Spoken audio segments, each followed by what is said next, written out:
G'day folks, it's Mitch here, and today I'm going to be talking to you about how to identify microclimates, and a big part of that will be the identification of potential frost pockets on your property. So before we get too into it, we're going to go over one principle, and it's a pretty important principle going over all realms of life really, and it gives you a pretty good understanding of the systems around you.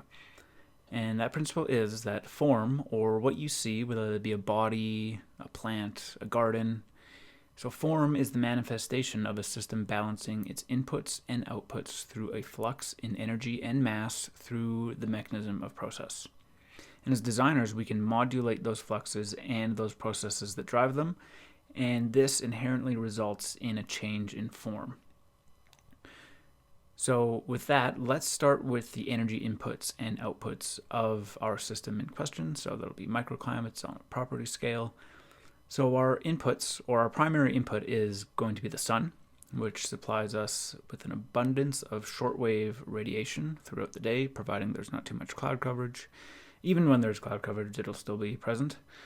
Anyways, once this shortwave radiation comes into contact with the surface of the Earth or another medium, it will get partitioned to one of three ways, assuming that it doesn't get reflected back into outer space. So that energy is either going to be directed towards evaporating water, creating a sensible heat change, or conducting downwards into the soil profile. Now, when it comes to the evaporation of water, it's a very important part of microclimates because any instance of evaporation is going to suck up heat from the surroundings, and this will induce a cooling effect. But the opposite is true when water condenses and then heat is released. And so this is another form of heat that we can utilize. In the latter two, so creating a sensible heat change or conducting downwards, shortwave radiation gets transformed into long-wave radiation, which we and our plants and our animals and everything else feel is heat. It is this heat that we need to direct in order to move away from gardening in hardiness zones to gardening in our own microclimates. And in the same vein, understanding this will allow us to take account of some risks when it comes to frosts and where we can find them. So when we are creating or identifying microclimates, we can rely on the following considerations to guide us on where some suitable or unsuitable microclimates might be. And these considerations are: 1, the exclusion or inclusion of solar radiation; 2, the enhancement or degradation of the intensity of that solar radiation; 3, the enhancement or degradation of heat storage or transfer; and 4, the drainage and or ventilation of air. And so what are the determining factors for microclimates that will inevitably facilitate our understanding of the identification of them, which ones are suitable and unsuitable?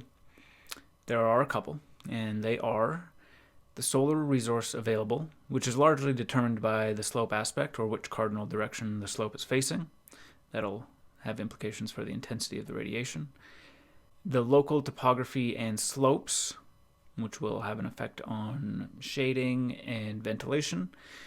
The albedo, or the reflectivity of surroundings or of the area in question. Water bodies, soils, vegetation/animals, and the wind. So let's open up Google Earth Pro and drag in our new comprehensive mapping package from Contour Map Generator, and let's use that to identify some microclimates and identify some frost-prone areas, also known as frost pockets. So I'm going to go ahead and make this full screen. And right now, all we can see is the greater watershed that this particular property is located in.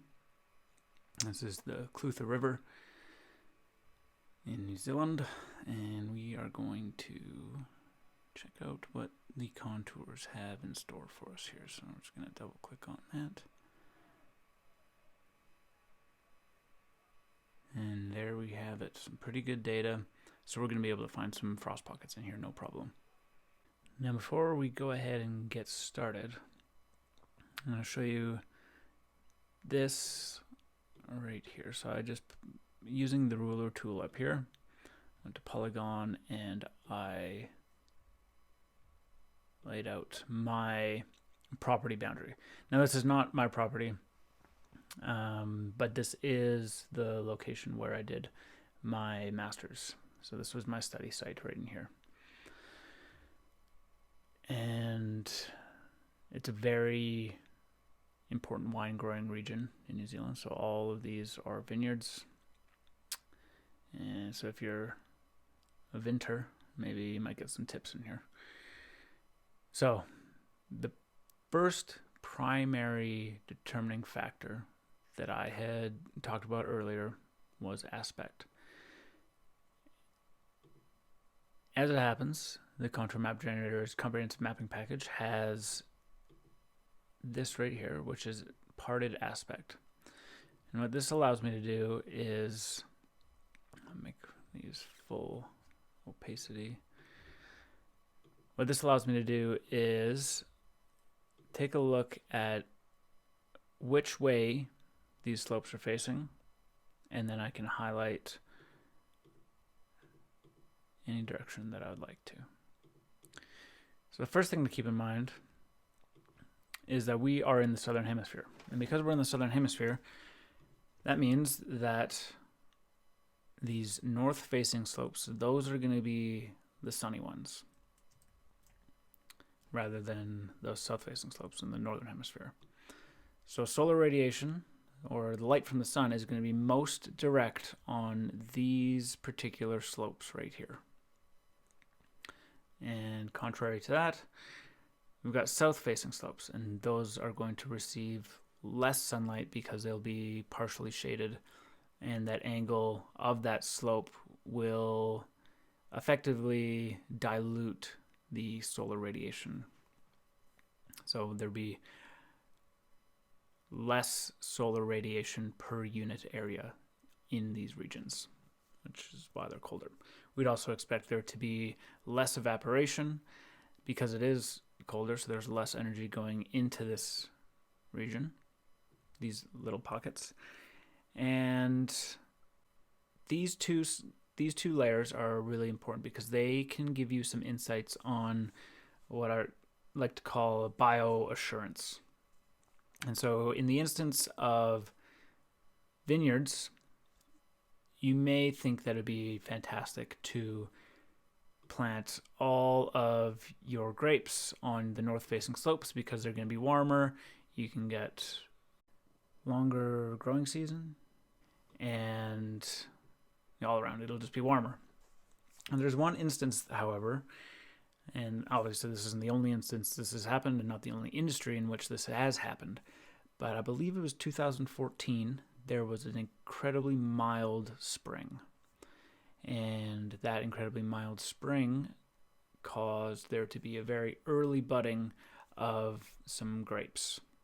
And this predominantly happened in Hawke's Bay, and this is Central Otago. But it's just an example as to why starting to think like this is pretty good economic sense. So very mild spring, early budding, and mid-September rolls along. And remember the southern hemisphere, so the seasons are switched up a little bit. And a very intense series of frosts happened. And what that did was effectively kill all of the buds of all of those vines and lost millions and millions of dollars worth of grapes. So how could this may have been prevented? Well, assuming they had only planted on north-facing slopes, they could have incorporated planting on southern-facing slopes. And what this does is, because they're colder, the budding of the vines may not have occurred because they hadn't received enough heat energy to actually initiate that budding. So by the time that these frosts happened, they still wouldn't have budded, they'd still be in the clear. and they may not have lost all that much, or all that much volume or weight of grapes.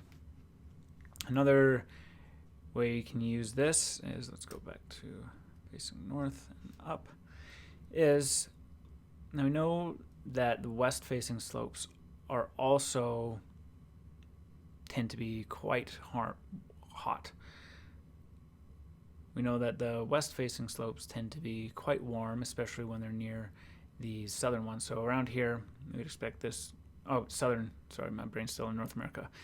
In these northern ones, so right here, we'd expect these to be quite warm, because as the sun goes across the sky, it's going to set over here where my mouse is, but it's accumulating all that heat from the entire day on these north and west facing slopes right there. So those areas are going to be the hot spots of the property. So you wouldn't particularly want to be growing cruciferous vegetables here, or dark leafy greens, or anything that's prone to bolting. You want to keep those on probably the colder slopes, so let's go south and east around there, because those are going to be colder because they're going to receive less radiation, and that, as we said, is the determining factor for all of these processes that controls those energy inputs in the form of shortwave radiation. Now that we have some of those basics covered, let's get into some frost pockets. Before we get too into that, though, we need to have an understanding of what causes the frost. And so in this region, the particular kinds of frosts that are really detrimental and have a negative impact on the vegetation and the economy are radiation frosts. And radiation frosts predominantly happen during times of extremely high pressure. So right here, I've just pulled up the synoptic chart for a frost event. It is in the winter, but this is still a somewhat similar pattern as to what you would expect to leading up to a frost in spring or in the autumn. So let's go back a couple of days. We are at June 12th, 9 p.m. local. So let's go back a couple of days. So what we really want to... that was just one day. And that's all right. That's good. What we really want to focus on right here is this high pressure system right here, or anticyclone. You'll notice that the wind vectors coming up that are incident on the South Island of New Zealand are from south. So this is bringing some very cold air towards the interior of New Zealand. And you'll notice, too, that it's being diverted by the topography right here, and it's not very windy in here. Okay, so let's go back to where we initially were. And right here, now you'll see that there's very little wind in here. And so with the combined influence of having extremely high pressure, so right now we're at 1036 kilopascals or millibars, that's quite high. And so what happens here is there's no cloud coverage at night, so any long wave radiation or heat that is being radiated by the Earth, none of that is getting reflected back. So the blanket of clouds, which would sometimes be there during other synoptic situations, is absent. So all of that heat gets lost to space. And because there's no wind to circulate any air, then cold air is able to drain, and much like a fluid, will go to the lowest spots and pool there. And that thermal difference between that air and your plants will cause your plants to radiate more heat, have water condense on them, and will freeze. Which can in some instances actually help you, could be, as I said earlier, as water freezes, it releases heat, and that's actually a method that is employed in these regions, is they'll sprinkle some water on. But in most cases, it's what happens is the water in the cells of the bud itself get drawn out, and it effectively freeze dries the bud.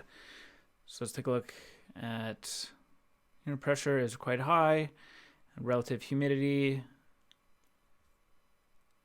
This is not in here, so it's right in here. This is where we're looking, so it's can be getting quite low. There's some spots where it's a little bit higher. Let's take a look at no precipitable water and no column water. So again, water vapor, just because it isn't there in the form of clouds doesn't mean it's not there. So having very little water vapor, so here it's 0 kilograms per meter squared in that total atmospheric column, that's going to mean that that is also that's going to mean that the water will not be able to re-radiate that long wave radiation back either, so further increasing the risk of frost. Okay, but so why does this really matter? So let's go back to here, move this, and take a look at the surrounding topography. So when that cold air sinks, or when there's that high pressure, these areas, these ridge tops, they're more exposed to the sky than the valley floor. So they radiate at a more rapid rate than down here at the valley bottom. And what will happen is that that air will sink down here to these lower spots and follow the local topography. So now what we're going to do is take a look at how we can use this tool to identify frost pockets. So we already identified those south-facing slopes, which are likely to be colder, so we're going to keep that layer on. Actually, we're going to go to hillshade, and go hillshade color. And this will give us the lay of the land, so to say, but with some elevation data on there as well, so we can kind of see those natural drainage patterns as they are. Now I'm going to put in those south-facing slopes, and then I'm going to go to slope parted, which is all of these slope angles, and you can divvy it up so you can see where it's flat, where it's really steep. And I'm going to change the opacity of that down to here.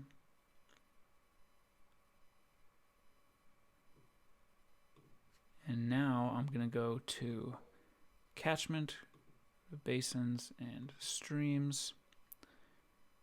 Okay, cool. So you may be wondering, why did I choose these particular layers?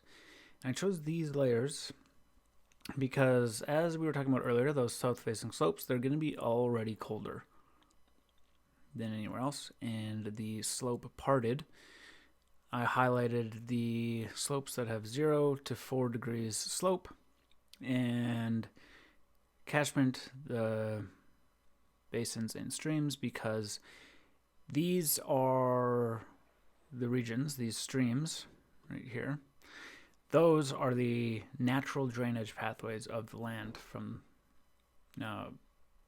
for fluids. So air is a fluid, and it will, just like water, follow the path of least resistance when it's going from a higher position to a lower position. So cold air will follow these same patterns. So if this pattern is there, that drainage, then the movement of that cold air will be facilitated by the presence of these drainage patterns. So the places that I am particularly looking out for are areas that don't have drainage, but have south-facing slopes and aren't very steep. So I'm going to go around, and with the polygon tool right here, I'm going to go around and I'm going to highlight those regions.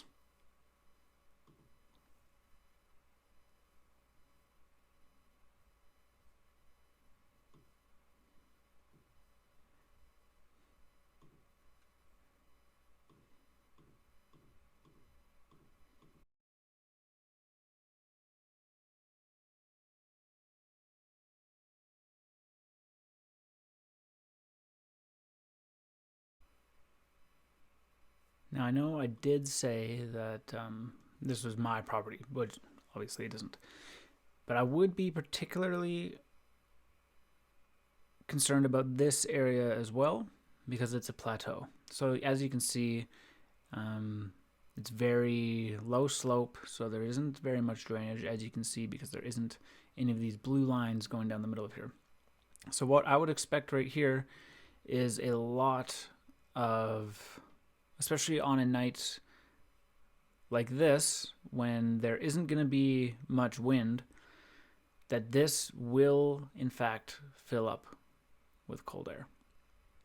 And it won't drain anywhere, so you could very well have a pretty gnarly frost in there.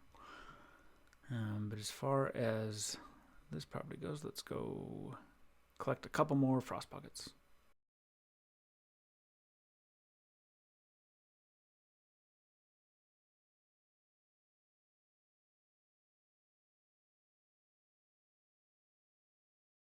And I know there's a blue line in here, but it's still quite a big area, so it's good to be at least cognizant that it exists and is a potential frost pocket. What I'm going to do is I'm going to add a folder into my microclimates and frost pockets thing here, and just have another folder called frost pockets. I'm going to, oh boy, where did all those go? I bet they're in the streams thing. Okay. So you be careful where you start making these little files. Okay. Frost pockets there, and I'm going to grab all of these ones as well. Drag them into there. It doesn't matter that they're named, at least at the moment. Right now I can go to get info, style, and color, share the style. Let's make it it's ice, because frost is icy. And go to filled and outlined. There we go. And now, when we turn off all those other layers, we will be left with just some potential frost pockets.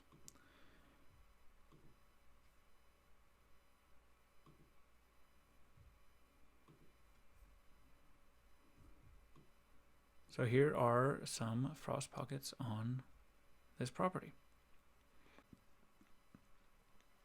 So this is by no means exhaustive, and this is mostly just a tutorial on how you can find some frost pockets on your property. And those aren't the only two considerations that you should be taking into account when identifying frost pockets, but those are the most basic and rudimentary principles that would allow you to find frost pockets. So if you're in the southern hemisphere, you're going to want to focus on those south-facing slopes and areas of poor drainage. And if you're in the northern hemisphere, you're going to want to focus on those north-facing slopes and same thing, poor drainage, flat surfaces. Or, as the name sort of suggests, frost pockets, quite hollow. So now we're going to look for areas that the slopes are converging.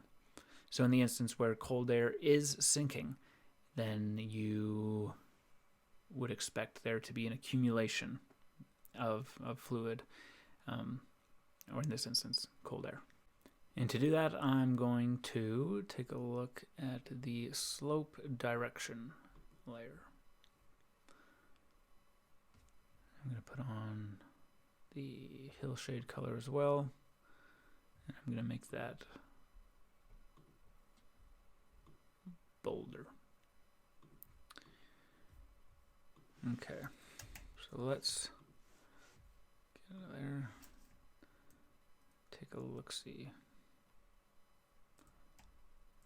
Another actual neat tool or trick that I like to do is go to preferences and change the elevation exaggeration to 3. It really pronounces these topographic features so you can look for pockets. So I would expect right in here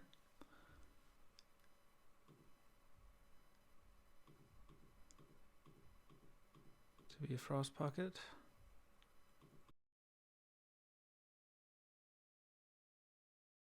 You can imagine cold air would be draining from down here from all these places, but it could accumulate right here. And if it just builds up slowly, slowly, slowly, that it will always have a constant pool right there.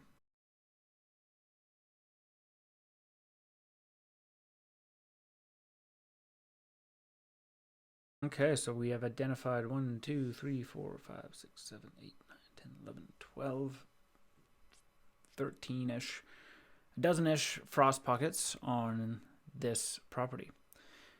So let's go to the northern hemisphere and see what's happening on the other side of the world.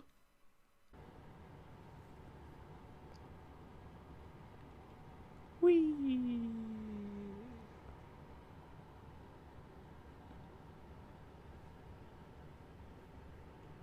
Okay, so here we are at another property in the northern hemisphere. So keep in mind those aspects are going to be opposite. So south-facing slopes are going to be warm and sunny, and those north-facing slopes are going to be chilly, cold, and damp. Okay, so in that same vein, I'm just going to try to identify some frost pockets on this particular property. So first I'm going to layer that hillshade. A little bit more like that.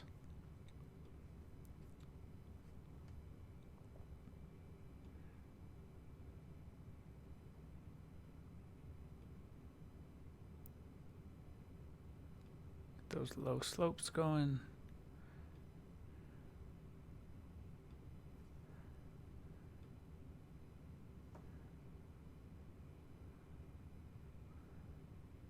Okay, so there's definitely some overlap, but not as much.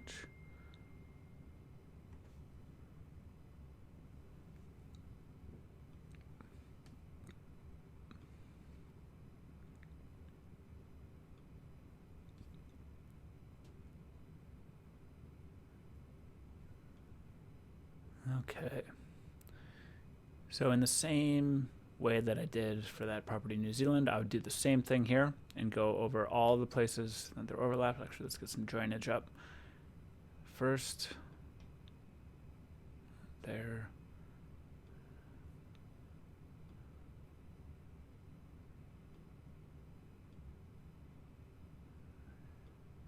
Because it's north and that's blue, I'm going to change this to be white. So now that's the drainage.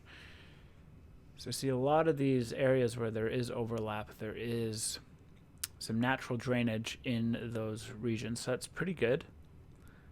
It's pretty good.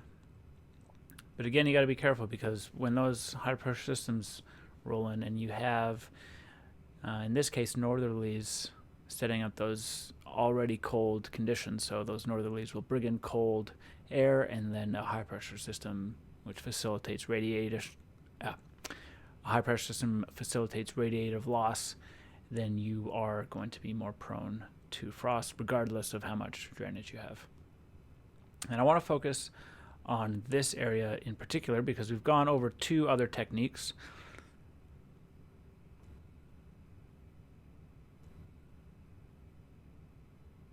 Let's go back to here. We'll take this off. So this is not a very this isn't tumultuous terrain, you would say. There's not much slope. It's very flat. And the important thing to consider here is all of these trees. So this is effectively a shelter belt that is surrounding this entire field. And why is that important? Well, as I was saying earlier, when you have wind, you are in essence introducing some thermal mixing. So that will not let the air settle, that cold air settle, and thus your radiative capacity of vegetation is diminished a little bit because it can, there's less room for it to exchange.